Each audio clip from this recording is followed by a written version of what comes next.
pretty soon there'll be robot workers about in the Oranathi Technoclave. There's certainly enough building for them to help with. Hello, Legion. This is Hadrian. Thank you for being here. Let's play some more Stellaris Ancient Relics in our Legacy of the Forerunners series. This is episode 19. We have 19 and 20 left, and then we are going to jump back into Roma Galactica 2 at long last. For those of you maybe watching this series who haven't watched the first part of Roma Galactica 2, I encourage you to jump in. There is an episode 1.5 that kind of explains that there is a restart that happens around, I think it's episode 14 in that series, so you can always jump in at episode 14 and watch what came out of that one. But we are going to be continuing that series finally. I know it's been a long time coming and you guys have been very patient waiting for it, so I'm very excited to jump back into that. But before that, we have 2 more episodes of this to play through and lots to do. So let's go up to speed 2 and continue building. One thing I'm going to do actually as I begin here, we're going to recombine Task Force Campus and the Grand Herald. Yes, I'm going to have to be very careful about when I click the upgrade button. That is absolutely true.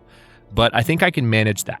I would like, and this was pointed out by a commenter, and I totally agree with this, I didn't think about it, the bonuses granted by the Grand Herald's aura might, especially by the fact, well, we have this additional Admiral as well, because I think the Grand Herald's aura bonus, see, now I'm second guessing myself. We're literally less than 2 minutes into the episode, and all of a sudden a decision that I had made going into the episode is all in question. So let's take a look at the ship designer.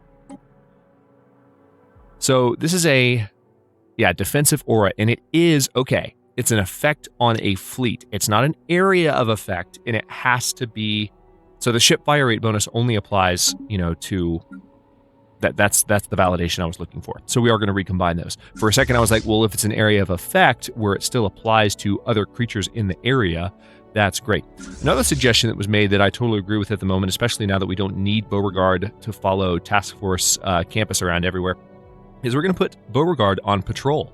And I really, really love this idea. I actually wish I had the names of the commenters who suggested these 2 things. Didn't grab that before the beginning of the episode, so you know who you are, thanks to you guys. But let's go ahead and, well, first let's move my microphone slightly. Okay, there we go. Started recording and realized it was a little high, blocking my field of vision. So let's see. If we have Beauregard, we need to look at the trade map.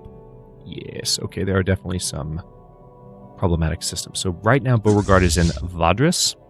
We're going to send him to...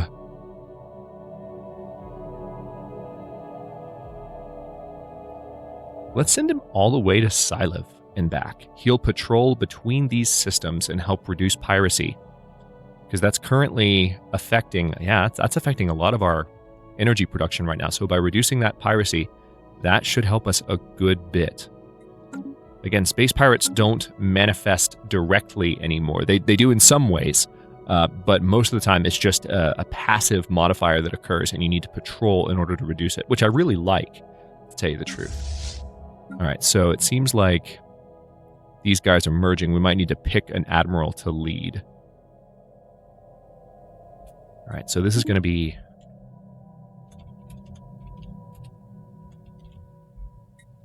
Task Force Campus. And we now have this Admiral. You were giving us additional sensor range and sublight speed. You also have sublight speed, but yeah, I'd rather Baram Den Telnik be in charge, and we'll keep Sukridig Den Harak around for the next fleet, which we'll build once we have more room for it. So let's go back to speed 2. Arganira still has things it needs to clear. Concluded. All right, let's pause for a moment while we consider that decision. All right, so this will clear some mining districts. This will clear generator districts. And these down here will still give us... Yeah, let's do these first. Those will give us potential minor artifacts.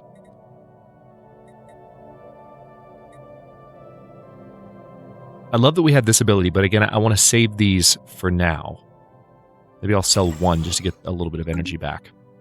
But, okay, research-wise, we've just finished the Energy Nexus. That's good news. We need to go ahead and upgrade those where possible. I think I will go ahead and go for the research station output boost here. I like to go for those, I mean, in most cases, why wouldn't you go for those benefits that are going to last the rest of the game? As soon as you can. Mention that a lot in Roma Galactica 2. It's kind of an obvious point, but when you're newer to Stellaris. There's a lot of detail to be learned, and that's one of the things that you just want to kind of automatically do. Not in all cases, but especially in a technologically based playthrough like this one. Yeah, why wouldn't you think that way? Okay, so let's see what kind of upgrades we can do. We can do an energy grid here, energy nexus there, rather. We can also do one here. And it looks like that might have been all of the minerals that we had. Another thing we can do is go ahead and define sectors, which I might do soon-ish. Explosions in the sky. The moon Lessim 7a is the home of a marvel of nature. Giant colorful explosions appear in the sky, a result of the chemical composition of the atmosphere reacting to the sun's gamma rays. Students and senior scientists alike are spreading this find like a wildfire. It has generated quite the spark of interest for the scientific field amongst our people. So this is giving us additional survey speed and anomaly research speed for 10 years. That's pretty badass. So we have a lot of exploration that will occur as a result of that. Fairly soon we'll start building cruisers, and there's another really good idea that came from the comment section for the name of the cruiser class, which I'll get to when we're ready to do that. All right, with Beauregard patrolling, that should help reduce piracy. Yeah, you can see piracy going down. Well, no, not really. It's actually going up. But as Beauregard arrives at different systems, maybe that'll help. All right, so anomaly found. This barren and lifeless world is showing signs of having once supported a biosphere. Yep, that's a terraforming candidate. Hopefully our energy situation will start to improve a little bit once the Nexi are done building.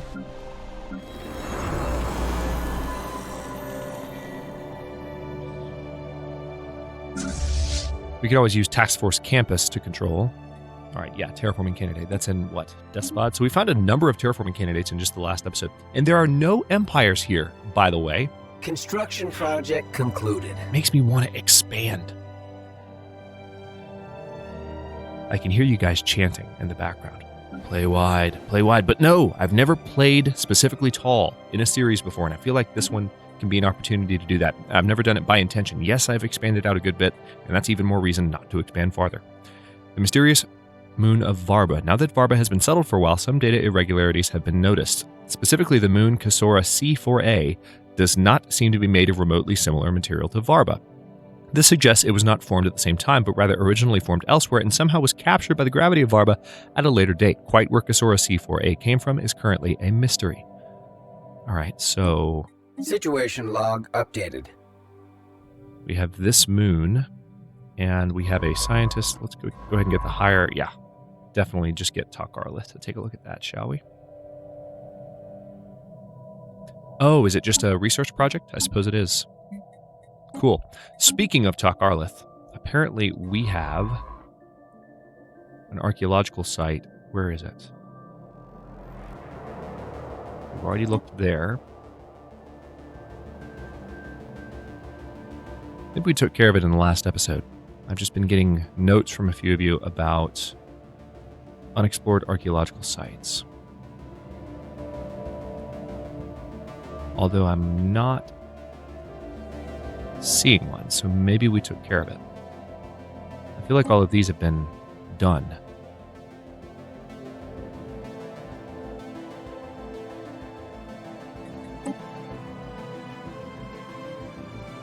Yeah, because you would have this icon next to... Oh, wait, there it is.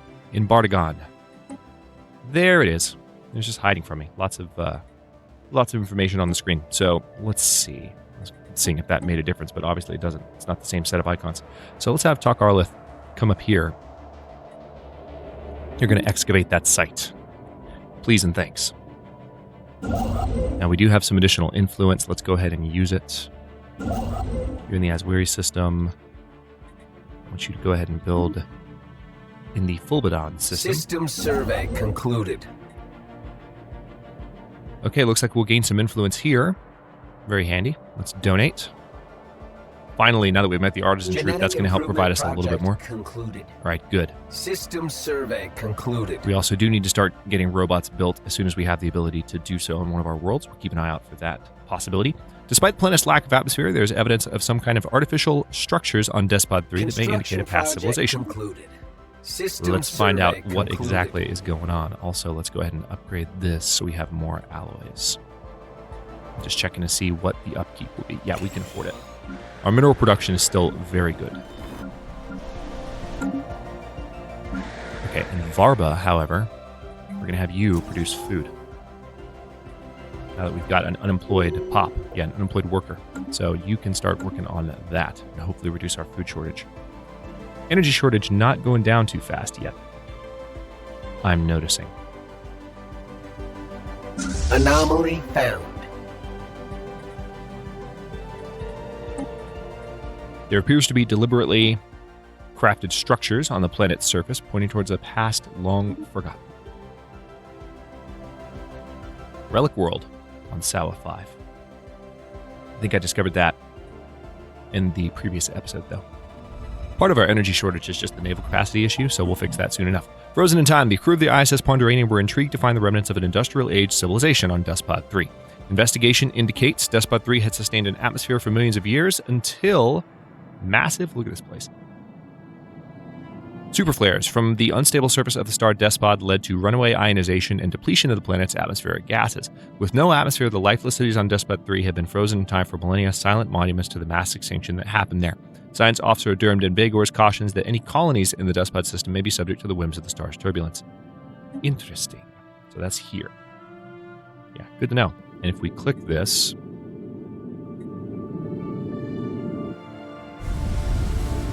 yep, superflares.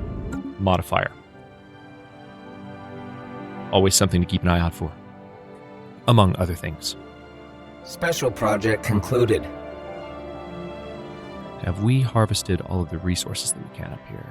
No, there's still that one too. All right, unraveling one mystery has led to another. We now know that Kasora C4A was drawn or was sent into the orbit of Varba from another dimension. Unfortunately, we have no idea why, as besides a slightly different level of background radiation, Kasora C4A seems utterly unremarkable. Still more baffling is how the machinery found at the center of Kasora C4A, which presumably enabled the dimensional shift, works. For now, it might as well be magic. So we now have the option to research the jump drive. More echoes of the unbidden. A little bit nervous about that, not gonna lie. All right, let's go ahead and build a starbase there. And then after that, so we'll build a mining station there. But on top of that, you know, we've got to get this situation resolved. Technology, how you doing? Naval capacity in 13 months. Construction project concluded. That'll help with the energy shortage, not so much with the food shortage. The fumes lie thick. The planet Sawa 4 is a toxic wasteland, but our scans unveiled that it has not always been so. A now extinct civilization seems to have destroyed its home planet via a heavy reliance on climate-altering fuels and toxins. On a remote hill close to a major city, we have found a lone active facility, a robot assembly plant, desolated and surrounded by military vehicles, so deteriorated that they break upon touch. The facility is alien and mysterious, but could provide us with ample study material. So this gives access to the Improved Energy Initiative Empire Edict and adds the Fallen Robotics Society modifier to Sawa 4. A cautionary tale. Edicts. Right, so it requires a ton of influence. Wow. Yeah, we still want to use our influence to expand, so screw that. But I can get some mining stations set up on Fulbadon, and that'll help. Yeah, the expansion will help as well with the energy situation, although mainly it has to do with that. Construction project concluded. Oh, wow, we still... Oh, that just finished there. Okay, so maybe at the end of this month we'll see a little bit better food. I don't think it's going to completely erase the food deficit, but that bit of production should help a bit. Yeah. Anomaly found. An unusually deliberate geometric configuration of minerals drifts through the debris belt by 234 Q38 and is possibly of alien origin. Oh. Look into that. What do we have here? In the Soyama system, the material composition of this asteroid differs significantly from its neighbors. It likely has a different origin than the other bodies of this asteroid belt and should be investigated more closely.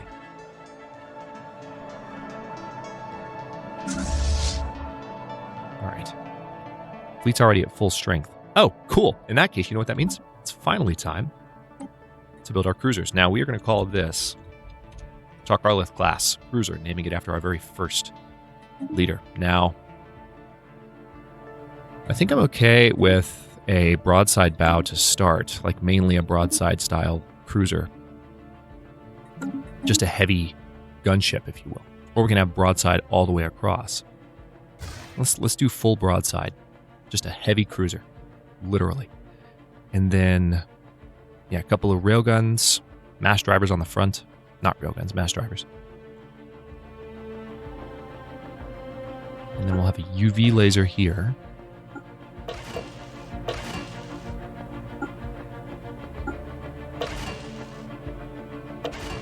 And then a coil gun on the back. So it's got an even split of weaponry right there. Cold fusion reactor, hyperdrive, chemical thrusters, gravitic sensors. And we definitely want to have you be a line ship. You don't want to necessarily get into the thick of things.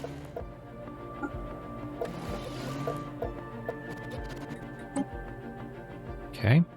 And we don't need the improved reactor booster at all. All right, let's get rid of the Makandur. And this is the Takarlith class cruiser. Very nice.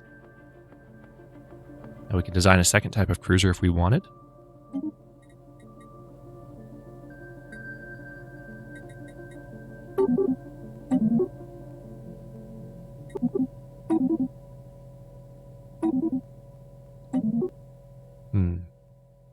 Yeah, I like Synergion. That sounds menacing. So for this one, let's do an artillery class cruiser.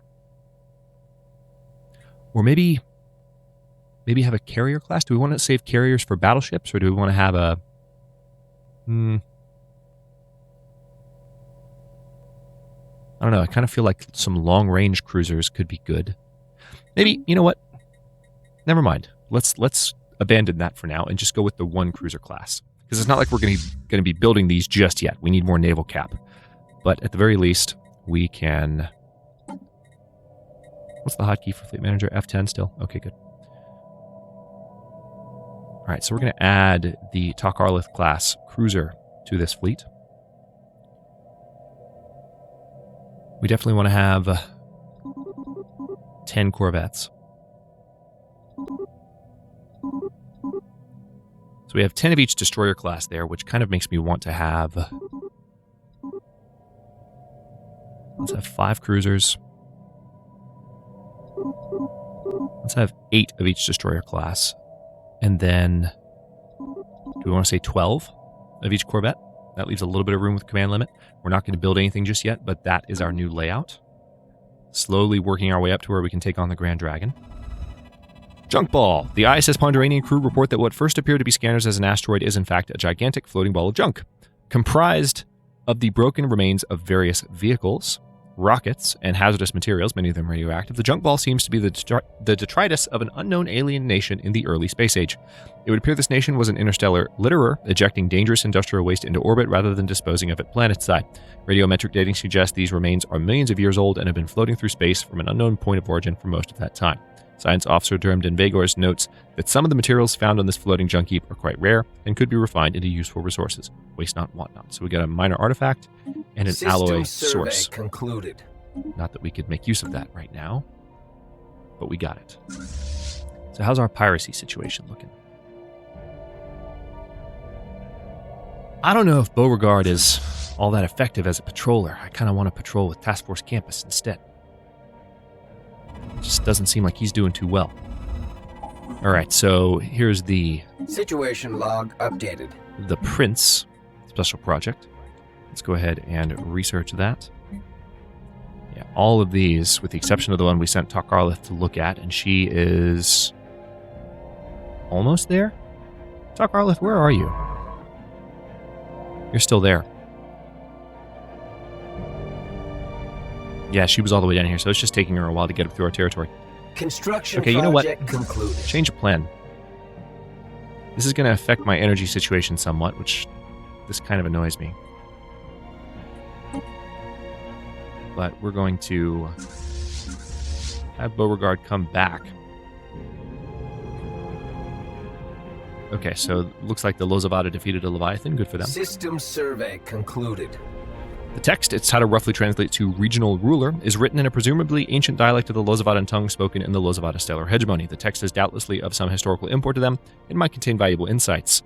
So we can gain some influence by saying, let us divine its secrets they need not know. Yeah, let's go ahead and do that, because last time we tried to help them, they just said, screw you, and declared a war on me, so we're not going to worry about that. Okay.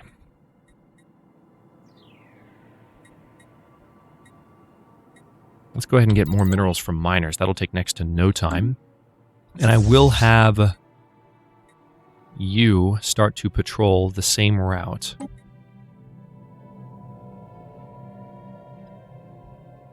And maybe a stronger fleet patrolling will help to ensure less piracy. Anomaly found. This barren and lifeless world is showing System signs of once having survey supported the concluded. biosphere. Lots and lots of terraforming candidates. Great to see. Okay, now let's see what else we can do here. I don't necessarily want to upgrade all of the...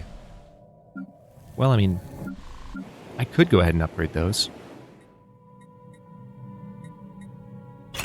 Yeah, let's do at least a few of them.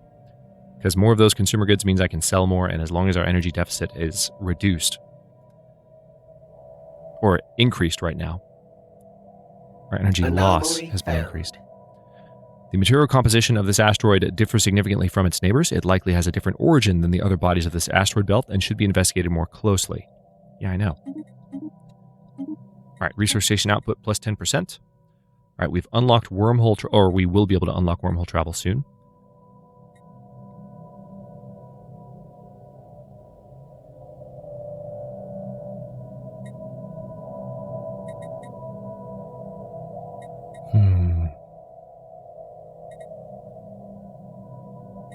Yeah, I'm going to go ahead and study that.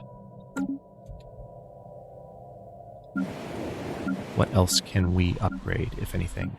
Nothing really at the moment. Construction project concluded. We don't yet have the ability to build robots. We will soon. I know I said that at the beginning of this episode, and then it's taken a while for any slots to open up. We're still waiting for population to grow. Coprolite asteroid. All right, so that's going to provide additional society research. System survey Although we're not going to be down there, so without incident. not really anything to worry about. Okay. Got a tropical world here, and also an archaeological site here. Go ahead and build a starbase. All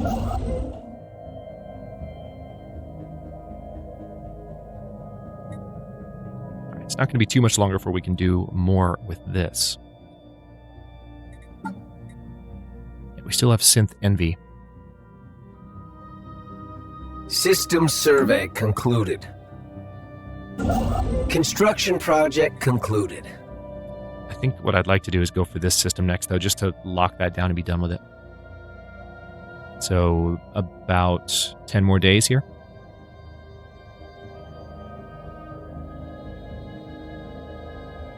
Oh, nope, just kidding. Another ship is currently performing... Wait, which one? Oh, we've already given the order, so you're just hanging out there for no good reason. Well, why don't you go ahead and build that mining station, then? I guess I'd already sent a construction ship in a previous episode and forgotten about it. That's handy. What that means is I can go ahead and build a starbase here, then.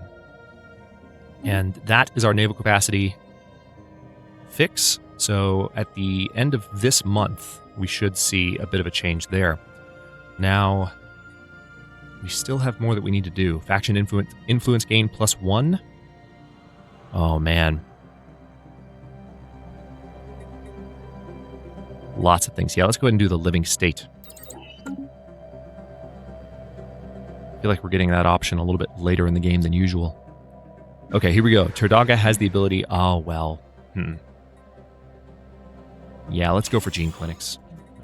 That's one of our newer colonies. We can't do the robotics factory there yet. We need to make sure that that population is growing quickly so that the whole thing grows faster and we can build more sooner. Concluded.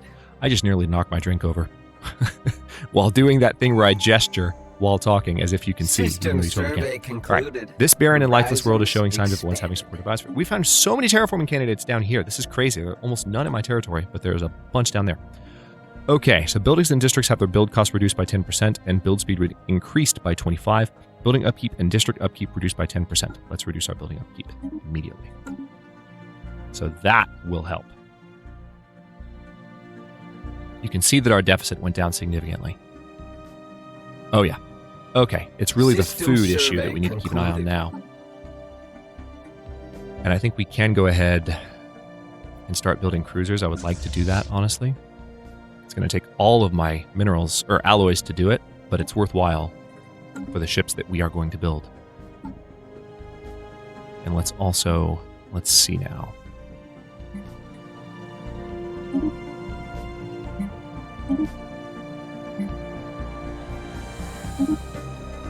That should be enough food. I think we are going to be able to do some research to help. Construction project concluded. All right, another terraforming candidate. So many. What about our situation log? No anomalies. I've looked at all those. All right, Takarlith, where are you? Oh, good. She's in Bardagon. She's looking into that archaeological site right now. Meanwhile, that mining station is getting built.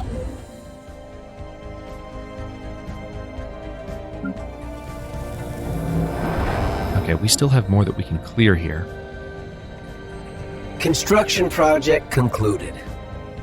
Let's go ahead and clear you, because you're going to give me a certain research bonus, I think. And there goes our energy. Oops. Hang on. Hold that thought. Still need to keep an eye on that, don't I? Because we're building those additional ships. So energy is going to continue to be an issue for a little while longer. Archaeological site discovered. Where?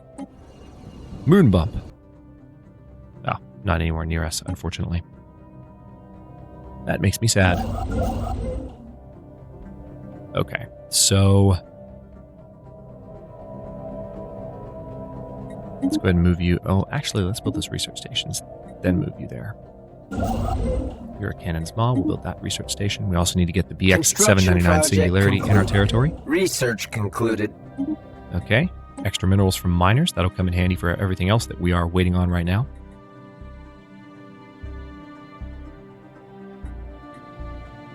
Plasteel armor or afterburners for faster ships. Let's go ahead and research afterburners just because it's not going to take particularly long. Okay. Archaeological site event pending. The Endless Expanse. Church of the Endless Expanse. The archaeological team has laid bare the remains of a modest temple. Delicately carved from an organic alien material, the exterior was once brightly colored, but has faded to a dull gray. A fully operational holographic priest still presides over the church. While the temple was in use, she took confessions from wayfaring penitents offering healing, reconciliation, and sanctuary to this otherwise inhospitable nook of the universe. Unusual mechanical confessional chairs, akin to torture devices, have led the archaeologists to believe there may be more to the temple than meets the eye. 5 minor artifacts found. Very good. All right, on that note, I'll stop this episode here. We're heading into episode 20 of Legacy of the Forerunners. And with that in mind, we will be jumping back into Roma Galactica 2 after this next one. So I hope you're excited about that. And then, of course, this one will return after that one has had a little bit of a run. So for now, I'll stop this one here. Thanks for watching. If you enjoyed it, don't forget to like the video and subscribe to follow along. New episodes are coming out every day at 4 p.m. U.S. Eastern Time. Comments are always welcome. Let me know what you think, and I'll see you next time.